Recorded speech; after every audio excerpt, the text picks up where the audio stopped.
Assalamualaikum warahmatullahi wabarakatuh. Perkenalkan, nama saya Amelia Nurela Kasana, NPM 22810149, kelas 4A, Prodi Manajemen, Universitas PGRI Semarang. Di sini saya akan menjelaskan tentang stres kerja dan keselamatan kerja.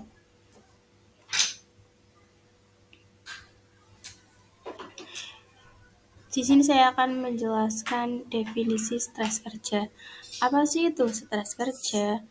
Stres kerja adalah merujuk pada respon fisik dan psikologis yang muncul ketika tuntutan pekerjaan melebihi kemampuan atau sumber daya individu untuk mengelolanya. Hal ini dapat disebabkan oleh berbagai faktor seperti beban kerja yang berlebihan, kurangnya kontrol atas pekerjaan, konflik antar peran, dan lingkungan kerja yang tidak mendukung. Stres kerja yang kronis dapat memiliki dampak negatif pada kesejahteraan fisik dan mental karyawan serta produktivitas mereka. Selanjutnya adalah keselamatan kerja. Keselamatan kerja mengacu pada upaya untuk menjaga kesejahteraan fisik dan psikologis karyawan dengan mengurangi resiko cedera dan penyakit terkait pekerjaan. Keselamatan kerja ini mencakup berbagai implementasi kebijakan dan prosedur keselamatan, pelatihan karyawan tentang praktik kerja aman, pemantauan kondisi kerja, penggunaan peralatan pelindungan diri atau APD, dan peninjauan kecelakaan untuk mencegah terjadinya serupa di masa depan.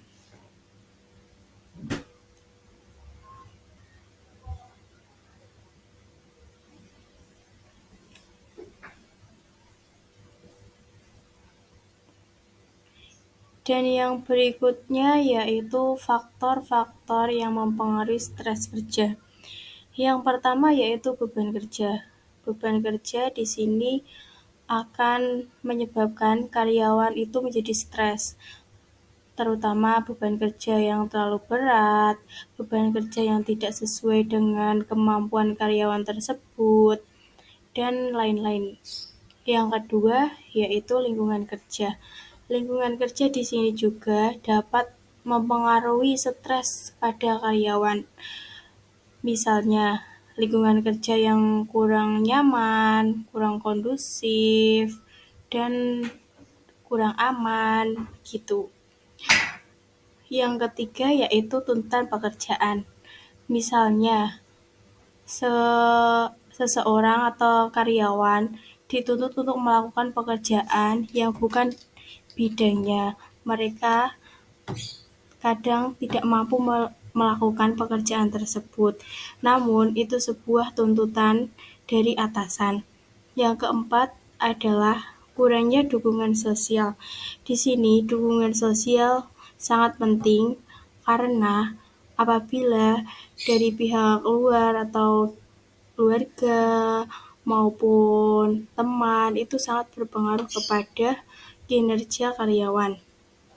Dan yang kelima adalah perubahan dari organisasi. Perubahan dalam organisasi. Perubahan dalam organisasi ini bisa menyebabkan seorang karyawan itu merasa stres karena apa yang dia memiliki kemampuan belum jadi. Perubahan dalam organisasi bisa juga terjadi adanya ketidakjelasan peran dan tanggung jawab, ketidakcocokan antara kemampuan dan tugas yang diberikan. Keseimbangan kerja kehidupan meliputi kesulitan dalam menyeimbangkan antara pekerjaan dan kehidupan pribadi, jam kerja yang panjang atau tidak fleksibel. Berikutnya yaitu dampak dari stres kerja bagi karyawan. Ada beberapa dampak. Yang pertama yaitu dampak fisik. Dampak fisik yang pertama yaitu nyeri kepala. Ketika karyawan banyak pekerjaan akan menimbulkan stres dan dampaknya nyeri kepala. Yang kedua yaitu gangguan tidur. Karyawan yang mengalami stres itu akan mengalami gangguan tidur. Ketiga yaitu kelelahan. Dampak stres bagi karyawan mengalami kelelahan setelah bekerja seharian. Yang keempat adalah penurunan nafsu makan. Nafsu makan juga akan menurun ketika seseorang mengalami stres. Dan yang kelima adalah gangguan pencernaan. Gangguan pencernaan ini juga dapat berpengaruh kepada karyawan yang mengalami stres. Dan selanjutnya yaitu ada dampak ekonomi dan sosial.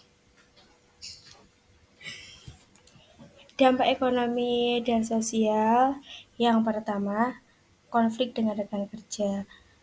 Dampak tersebut dapat meningkatkan stres pada seseorang. Yang kedua yaitu meningkatkan absen kerja. Ketika karyawan mengalami stres, dapat meningkatkan absen kerja seperti tidak masuk, membolos, atau apa ya? Dan yang ketiga adalah kehilangan pendapatan.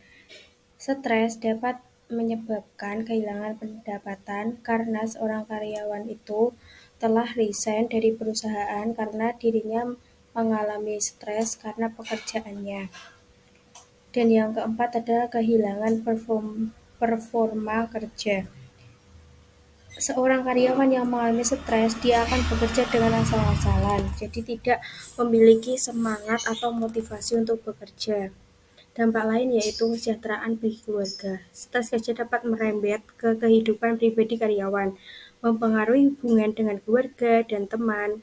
Kesehatan mental dapat menyebabkan masalah kesehatan dan penurunan motivasi dan moral. Stres yang berkepanjangan dapat mengurangi motivasi dan moral karyawan yang berdampak pada semangat tim dan keseluruhan lingkungan kerja.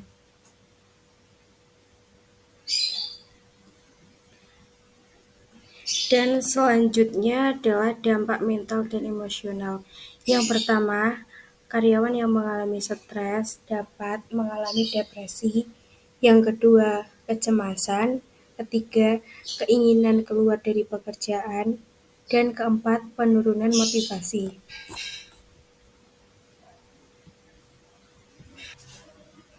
Baik, berikut slide selanjutnya yaitu cara mengatasi stres kerja. Yang pertama, memanajemen waktu yang efektif.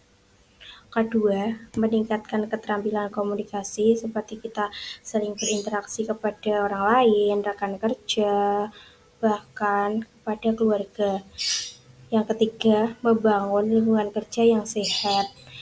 Di dalam membangun lingkungan kerja yang sehat, yaitu tidak ada persaingan-persaingan atau persaingan yang menimbulkan lingkungan kerja itu tidak sehat. Yang keempat, menjaga keseimbangan kerja dengan urusan pribadi. Jadi di sini urusan kerja tidak boleh dikaitkan dengan urusan pribadi. Yang kelima, mengambil cuti atau liburan. Mengambil cuti atau liburan ini sangat penting karena agar menghindari karyawan tersebut merasa stres dengan pekerjaannya. Selanjutnya yaitu apa saja sih tujuan keselamatan kerja? Yang pertama yaitu melindungi dan menjamin keselamatan kerja dan orang lain di tempat kerja. Yang kedua, menjamin setiap sumber produksi dapat digunakan secara aman dan efisien. Ketiga, meningkatkan kesejahteraan dan produktivitas nasional. Selanjutnya, unsur keselamatan kerja. Yang pertama, adanya unsur keamanan dan keseimbangan yang telah dijelaskan. Kedua, adanya kesadaran dalam menjaga keamanan dan kesehatan kerja. Yang ketiga, teliti dalam bekerja.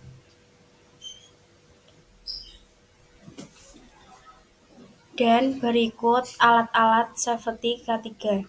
Yang pertama ada helm pengaman K3, kedua masker pernapasan, ketiga rompi safety, keempat sarung tangan K3, dan yang terakhir yaitu sepatu K3 dan lain-lain.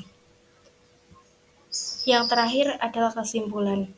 Kesimpulannya dari materi stres dan keselamatan kerja, mengelola stres kerja secara efektif dan memastikan keselamatan kerja adalah tanggung jawab bersama antara karyawan dan manajemen. Dengan pendekatan yang komprehensif, mencakup strategi individu dan kebijakan perusahaan, lingkungan kerja yang sehat dan produktif dapat tercapai yang pada akhirnya meningkatkan kesejahteraan karyawan dan keberhasilan organisasi. Sekian dari presentasi dari saya. Apabila ada salah kata yang kurang berkenan, mohon dimaafkan. Terima kasih. Wassalamualaikum warahmatullahi wabarakatuh.